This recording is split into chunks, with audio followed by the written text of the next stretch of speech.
he's JC Mateo. And there's where Vince was right. See what I mean? Vince said, who is this? So we have time to figure out what his name is in creative, because as we come to find out, post-Vince, there's a lot of times where there's guys that would be on TV making an impact, and there would be no name from creative services. Who is this? See, WWE F themselves, because it's like, oh my God, it's Jeff Cobb. No, here's my man JC Mateo. Yeah, the renderings weren't done yet for JC Mateo, so we went with Jeff Cobb at the PLE. Well, let me say this though. It's a funny thing. But I'm glad that they actually pivoted to JC Mateo sounds better than Jeff Cobb. Now, I've known Jeff Cobb for a long time, seen him work, shared a locker room or two with him. Nothing but positive things to say about him. Mm-hmm. But I will say, now that we're on the big stage, if you're asking me for full presentation notes, so if you're saying, hey, LeVar, I like some notes, I will tell you, Jeff Cobb sounds far more like a farmer than it does a new killer enforcer in the Bloodline 3.0 at this point. That's fair. So, taking the JC initials, adding Mateo, when I hear Mateo, I think of San Mateo, California. Much of the Bloodline has Northern California roots. So, that fits a lot better to me than Jeff Cobb. When I look at him, and I look at the headshot, Jeff Cobb is not what speaks to me. So I don't mind they pivoted to a JC Mateo, but I totally agree with everything you're saying. It was a choice for them to, that's the biggest free agent in the market. That's Jeff Cobb. I understand that they won't hype up who the guy is, and I understand that they still are going to go on the philosophy that not everybody is smart and not everybody is watching everything else, which I always appreciate that angle, because that's the same philosophy that keeps them doing their wonderful production packages and videos, which we rave about and say, look, even if 8 out of 10 of us know all this stuff, 2 people you just educated, it goes a long way. So I don't mind their motivations and philosophy to try to educate the viewer as if the viewer is a new viewer. But to your point, also, maybe it would have been better to say, I know who that is. I mean, what do we call him? But he was a big free agent from so. I get trying to hype up, but you're right. They went ahead and swung the bat to say this is Jeff Cobb, and then quickly somebody said, all right, yeah, we're the action figure in Target. We're not gonna have Jeff Cobb written on the box underneath of the action figure. That's not gonna fly for us, brother. No, and JC Mateo sounds tougher, and they can control the IP. Correct. They can control the name. So and that's exactly why you do that. So Vince, even though, again, here on Guardian of Chaos, the YouTube channel for Chaos Corner, let's listen in to Busted Open and Fight Nation. It's Paul White. One man, unique, unedited, unscripted, raw dog for you, the fans. That's the guy that just keeping yourselves in the know. So you're better off when you walk out of here than when you fucking walked in. Is obviously gotten over as a babyface. On the road again. I can't just wait to get on the road again. Sit back and relax. Drop an elbow on that like button. Let's see what you have to say. It's just kind of, he's got this show. He's got the strap on, but let's listen in. Start the seat. It is on his shoulder. I want to hear what you have to say. The fans. Most of you have the brain of a dehydrated baby. No offense, man. I'm not talking about my viewers. Shoulders around like this guy. Shout out to Austin and the OTS Tribal Queen. What have you become? David T, Otis, Hula Grim, Funny Rob, Bebe, Scripps, Kratos, Future, Midmo Smart. Yo, mama's so fat. Like, come on. Hollywood, Comic Book Bob. Here's Johnny, the Wrestling Council. Rick Del Santo, the Pro Wrestling Wire. Chappelle and the Nutty Professor. And of course, DT and KC, Don Tony, rest in peace, Kevin Castle. And OTS, the #1 fucking podcast, JD from Off the Script. Because this isn't a podcast, This right here is a show. I give you the good, the bad, and the ugly. I mean, but I don't. If I'm buying stock in any of the three men that I saw standing in the ring on SmackDown, the one that I'm not buying is Solo.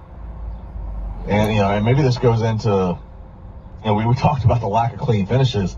I don't necessarily know that's going to be an issue in the long run here. I think, like, Jacob Fatu, obviously, I don't need to sell you. I don't need to be Gordon Gekko and sell you on the stock here of Jacob Fatu. And the fact that in less than a year, he's risen to the prominence he has. As you said, the fans are gravitating to him. An official face turn is on the horizon.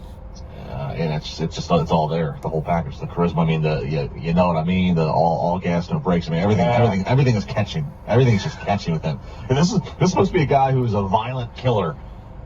And here's a guy they put in the ring with another like Grover babyface in LA Knight, and the people still would prefer to cheer Jacob than they would LA Knight. Eli Drake, They boo LA Knight. They just want to cheer Jacob louder. That says something. What'd I say? Yeah, pro wrestling's not complicated. Use your ears, and you'll learn a lot.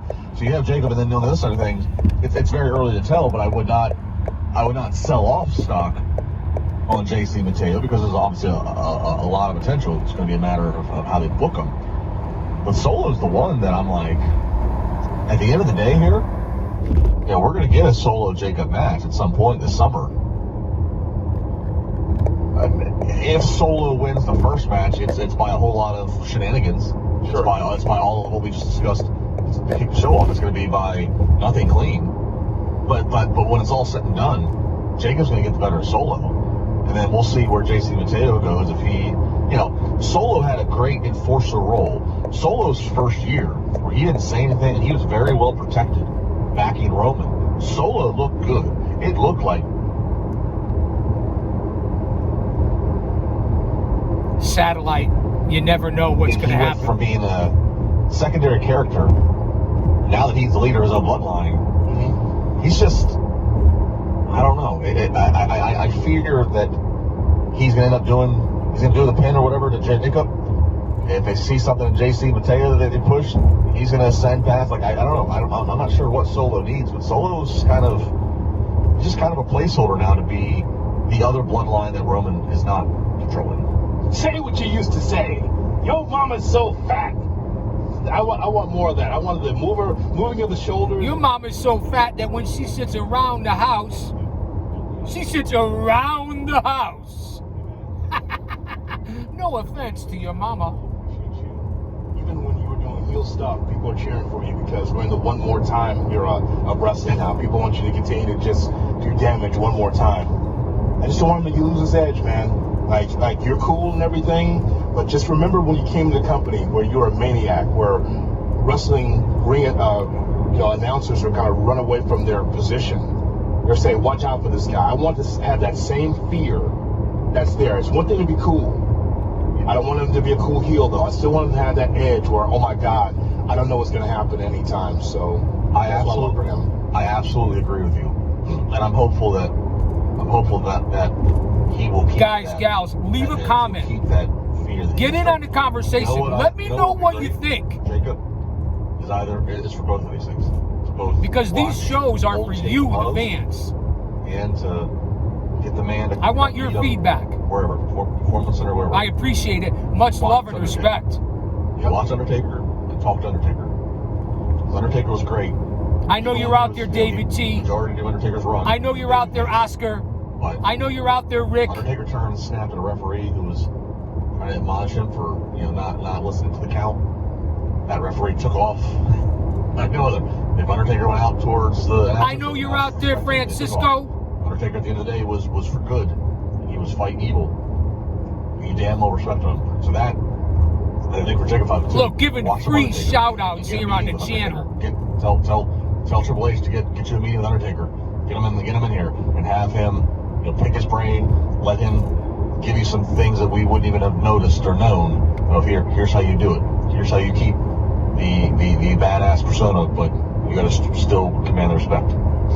877-344-4893, 877-FIGHT-93 is our phone number. We see Queens, we see Bayonne, and we have some open phone lines for you, the nation. We're talking to you about Solo Sikoa and Jacob Fatu. Also, our lead topic this morning was regarding the champions, Jon Moxley and John Cena. Which champion's doing a better job in your view? We talk about how these finishes are not necessarily great on either side, AEW or WWE, when it comes to the World Heavyweight Championship matches.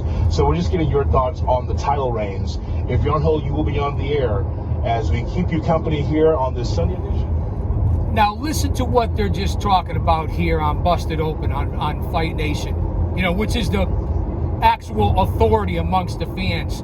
They're talking about the comparison of the World Heavyweight Championship titles for each company, WWE and AEW, meaning Cena in the WWE and Moxley Ambrose in AEW. Now, you know what they didn't mention is what the WWE calls their World Heavyweight Champion, which is Jey Uso at the present, who took it from Gunther, the Ring General, Walter, Gunther, whatever you want to call him. So, as I always say, and I've been bringing up on this show, it's really a secondary championship. Even the authority for the fans, which is Fight Nation. Kudos to LaGreca for creating this 15 years ago.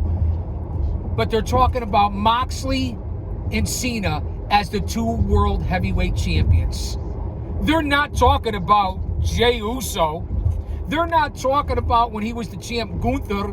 They're not talking about what WWE is calling their World Heavyweight Championship, because it's a secondary title. It's persona non grata. You're supposed to have one World Heavyweight Champion in your company. Then you have an Intercontinental or a US or whatever it is that you want to do. That second championship, World Championship created by the WWE, is a disaster. You can't have two World Heavyweight Champions in one company, one promotion. It doesn't work. It doesn't sell. It's non-believable. That's just my thoughts. It's a second place trophy, and the authority of the fans and what they call the IWC, and you geeks and goons and virgins and neckbeards and mouth breathers out there, no offense, man. No offense. What I say, kayfabe. You guys support this third championship like it's an actual World Heavyweight Championship. They're telling you right here on the leader in this industry that it's not, because they don't even mention it with the two biggest titles from the two biggest companies currently right now in 2025. Heading into Memorial Day, heading into summer of 2025. That says it all right there. I've been echoing this sentiment for the last couple of years at least, since they brought on that World Heavyweight Championship, the second belt in the WWE. After Cody came over from AEW, they're giving it now to secondary guys, whether it be Rollins, whether it be Jey Uso, whether it be Gunther. It's a joke. Just like having all these different titles for the women, two different world championships, tag team titles, intercontinental titles, Hell in a Cell, Queen of the Ring. It's all horse shit.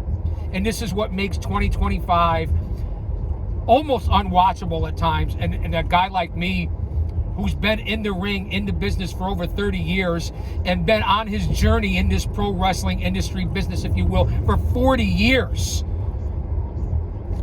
I mean, does it make sense to anyone? I want to know what you guys are thinking about this. And I've been saying it, merge the championships in the WWE. You don't need two world champions. You don't. You already have world titles and solo titles in every other company, from TNA Impact to MLW to the NWA to AAA, CMLL, every company you could think of. And now you have two in the WWE for the last couple of years. They're saying it. They're telling you right here what I've been echoing for years. Hello, McFly, is anybody home? I just don't understand where this new generation of fans is coming from. And I'm talking about 18 to 40. Get your heads out of your asses. Let's listen into Fight Nation, see what they have to say. When the show is over. All right, we're talking to you about a number of topics this morning, 877-344-4893, regarding what is going on with the World Championship situation, Moxley and Cena. Which champion's doing a better job as far as No the mention of finishes are Uso. concerned? Are you pleased? No with mention of the championship World matches Heavyweight you've seen from Championship. either Moxley or Bueller. Cena? And again, this is no shot at Goto or Bueller. Hendry or Riddle. We're just saying that these Bueller, two, anyone? I just think it's kind of the same. And they're talking some about redundancy Matt there as Riddle far as and the Goto finishes and for other the main event champions of from these matches. other Also, companies we and just gotta be talking promotions, about but they're Solo, not Jacob, talking relationship about as we go Jay to the phone Uso lines. Dallas, or Texas, Gunther world-class or championship that wrestling secondary territory. World Ant Heavyweight is with us Championship. here on Busted Open. And good morning. Let's listen to the fans. Good Statazit. morning, Justin. Good morning, Jonathan. Not that I want to Good morning, listen to man. those with the brain of a turnbuckle. I just wanted to talk to you guys about the way Solo has been acting. Going back to how you guys say like he was a force to be reckoned with, basically before he even entered. I think they've ruined Solo Sikoa, in my opinion. Enforcer. But I personally think that the reason that he's acting how he's acting is because he hasn't found out who he is on the main roster. Especially after failing to have the tribal chief, losing to Roman, and he even showed us last week, or I believe it was the week before, last week, where he was like, I don't have any more soldiers, all of my soldiers are gone. Like, he was like strung out for help. And I think that when he realizes that he doesn't need help, it'll be the day like he ascends to a certain point. I feel like having people around him doesn't hold him down necessarily, but I'll stick to listening to Jim Cornette, right, wrong, or indifferent, whether I agree with him or don't agree with him. He has knowledge, history, storytelling, ring psychology, emotional investment. It's just that simple. That's why I listen to Cornette. That's why I listen to Dutch Mantel. That's why I go back and watch world-class championship wrestling. The NWA, the old WWF, Mid-South, Georgia, Florida, all the territories, the AWA. I mean, you guys understand? Long before there was any Monday Night Wars, when I was already in my middle 30s, when most of you had hit the sheets or were dripping down your daddy's leg, man. Still in your daddy's nutsack.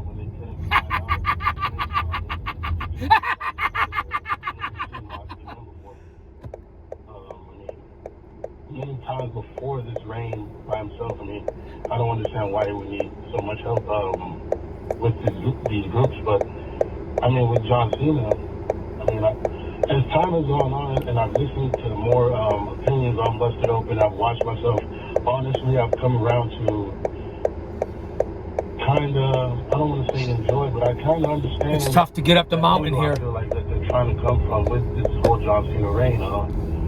It's kind of like, I feel like they're trying to eliminate the mountain to the cave, to Chaos Corner headquarters. I've seen them booking it and make us just see it as John Cena is doing this on his own. We go up to go down. I feel like that's what they're trying to do, but we're... Stay with me. Don't go anywhere. Now that he knows that they're the ones... Drop an elbow on that like button since you're here, please. I feel like they're trying to put the responsibility on Cena, but it's just, he's so beloved that the execution of the story itself just isn't making an effect on the people watching it, because we know who the booker is. All right, and let's address that, and we appreciate your telephone call. Well, again, it's the last year for John Cena, a first time with him being world heavyweight champion with this persona, and I'm just saying, it's been a lousy heel turn with Cena, just my opinion. And you guys know that I worked security and bodyguarded him a handful of times back in 2004. That's my connection to Cena, when he was still the doctor of thugonomics. The idea that the top of the card is just like, it's all this just sleight of hand and shuffling the deck and not as strong as the rest of the card. And just, to me, that's one of the things that helped crumble WCW. Well, and I think one of the things they're dealing with John Cena is, John has not been a bad guy since his very, very, very beginning of his WWE career, 20 plus years ago. So I think that maybe there's some belief that here early on in this heel run that he's got to, God forbid he wins clean. Like we got to push the fact that he's a bad guy who will take every low, road available, every cheating scenario possible. I just think that's where the mindset is so far. Again, we're very early. Again, we're very early on in the run. But I think up to this point, that's kind of what it feels like is, well, John's a bad guy. Surely he needs Travis Scott. Really? Travis Scott? Well, this is where we're going to end this show right now. Travis Scott doesn't even belong in this fucking business. Rap, hip-hop culture, propaganda, pandering to the elitists and the elite entertainers and getting rid of the lunch pail workers, the blue-collar families, and pricing everyone right out of the fucking business. And that's the truth. I'll say that to say this, because I tell it like it is. Come on back to the show. Come on back to the channel. Austin, are you still with me? Queen, here in the shadows of Titan Towers? Don't you dare miss it.